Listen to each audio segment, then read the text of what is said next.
এবার আমার ভুজিয়াটা হয়ে গেছে, আমি এমনি এমনি করে দিচ্ছি, দিয়ে নামিয়ে আপনাদেরকে ফিরে আসছি। দেখুন আমার এখানে ডিমগুলো ভাজা হয়ে গেছে, ভুজিয়া করে নিয়েছি। আমি এবার পরের স্টেপে আসছি আপনাদের সামনে। আমি এখানে আবার একটু তেল দিচ্ছি, যে চিকেনগুলো ম্যারিনেট করা ছিল ফ্রিজে, আমি সেগুলোকে ফ্রাই করে নেব। সেদ্ধ করবেন না, ফ্রাই করে নেবেন। আর এই যে চিকেন মশলাটা আছে, এটা আমি ধনে গুঁড়ো, জিরে গুঁড়ো, গোলমরিচ, ছোটো এলাচ, ডাই হচ্ছে মেথি, মৌরি, তারপরে আছে আপনার এতে ছোটো এলাচ, তারপরে জিরে গুঁড়ো, আদার গুঁড়ো, রসুনের গুঁড়ো, পেঁয়াজের গুঁড়ো, এগুলো কিছুই না।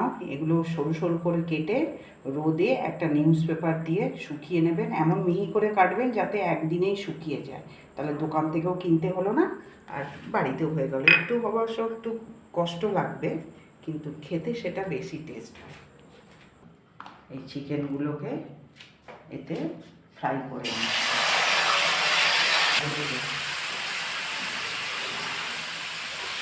আমার এখানে যে হোমমেড চিকেন মশলাটা আমি করে রেখেছি, সেটা এবার যে ফ্রাইড চিকেনের ভেতর আমি এবার এটাকে দিয়ে দিচ্ছি।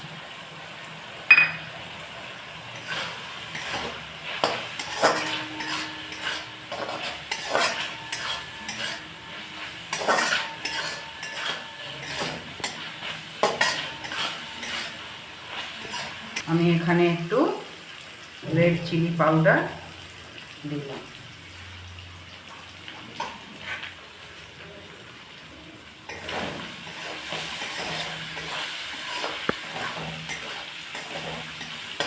আমি এটা নামিয়ে আপনাদের সামনে ফেরত আসছি। আমি এবার এতে বাটারটা দিয়ে দিচ্ছি। বাটারটা দেওয়ার মেল্ট হলে আমি এখানে গার্লিকটা দিয়ে দিলাম।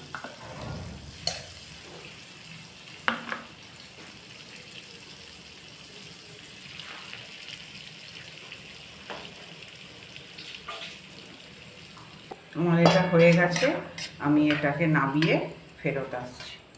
এবার এতে হোয়াইট অয়েল দিয়ে দিচ্ছি। আমি এবার এতে তেলের ভেতর পেঁয়াজটা দিয়ে দিচ্ছি।